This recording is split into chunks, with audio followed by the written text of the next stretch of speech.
Is this the best Super Treasure Hunt Hot Wheels I've ever made? In a word, yes, I think so. Thanks for joining me. See you next time. Keep well.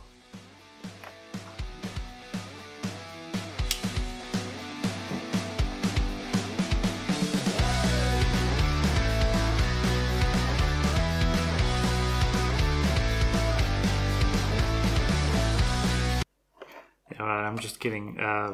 You might need a little bit more convincing than that. But I do think it's a good candidate, certainly for best one of 2023.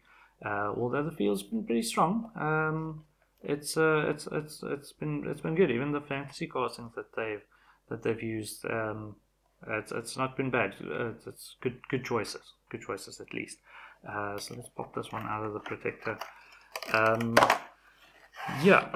Others for 2023 that might be in the running. I thought maybe the Porsche 935, but counting against that one is the fact that they have used the casting a couple of times during the course of the year. It was in the race day car culture set. It was the chase model for that set, and because of the 75th anniversary of Porsche, of the Porsche brand. They had a special livery for the chase, so that actually turned out to be quite a nice one as well. It's in the Boulevard sets that are showing up just now, the latest wave of the Boulevard sets, the red one, which is pretty good as well. So there are a couple of versions of it this year. You do have quite a bit of a pick when it comes to the Porsches. What else? Which ones stand out? I thought the Copa Camaro was good, but that's personal choice. I can understand because it's an art car. It won't be to everybody's tastes.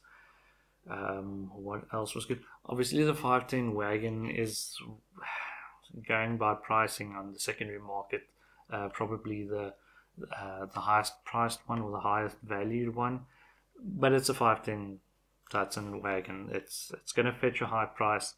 It's always going to be popular. Personally, I didn't like the deco that much. It's sort of cool that the Supra turned out to be more pink, with pink accents on the wheels, as opposed to the mainline, which was more of a purple. So there's a big difference between the basic and the Supra, which is always a bonus.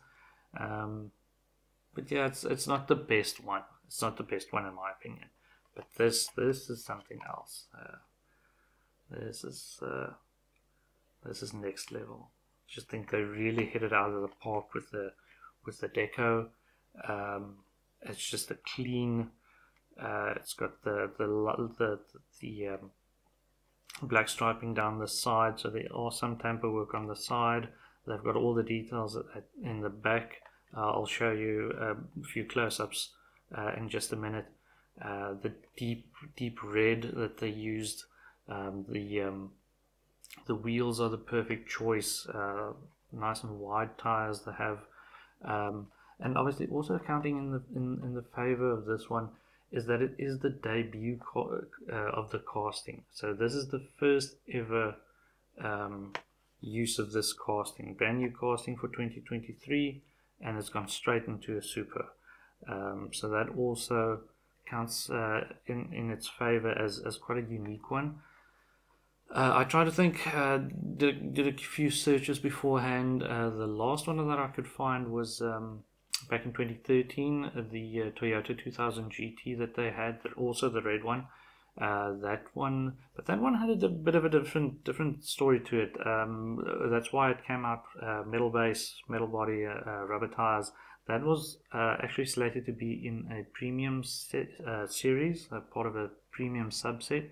It was going to be the last set or the last wave of the 2012 racing series, where they had those 5 subsets. It was going to be the 6th one, if I'm not mistaken. I'll link the video that I made about it a couple of years ago up there, where we sort of touch on some of the sets and how they were distributed and why they were discontinued, or what stage they were discontinued, and some of them never really actually saw the light of day.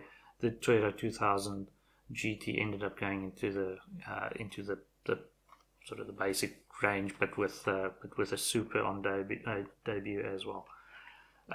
Yeah, that's, other than that, there's just something about it. It's very, I don't know, it says 80s down the side. It's a bit on the nose, but still, there's just something about it. It's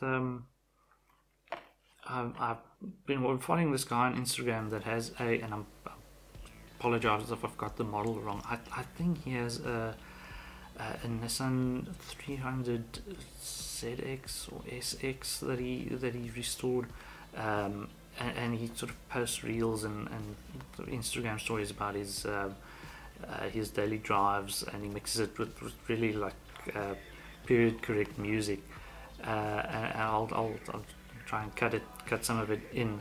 It's just when you watch it, it's a really a proper throwback to the 80s, and this is what this sort of feels like and looks like.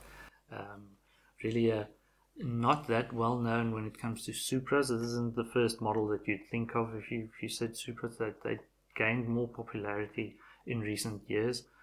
So this one very much an earlier model, a little bit more unknown, but obviously with this release, getting much of the credit, and getting some exposure. So yeah, I think a brilliant choice, brilliant execution. I'm happy to add this to the collection. It's I actually got this on Whatnot, on a Whatnot auction. I'll make a video in the upcoming weeks about my experiences buying on Whatnot and having to sit through some of the auctions to get what you want. Is sometimes the payoff, but it's a good place to get Supers. And yeah, I'll showcase some of the stuff that I have bought over the last couple of months and explain how I got them. And there'll be a few Whatnot tips and tricks in there as well. Things that you can maybe keep in mind whilst browsing or sitting through some of the streams on Whatnot. But yeah, this is yeah, really one of those, just the back of the card that has the 80s, a little bit of info on the back. But yeah, I think definitely the best one for 2023. Might be the best one in a number of years. Let me know down in the comments what you think. Agree, disagree, and yeah, put forth some other candidates if you can think of them, and put in your arguments, and yeah, we'll see what you got. Okay, that's it for this week. I'll see you guys again next week, and keep well. See you then. Bye.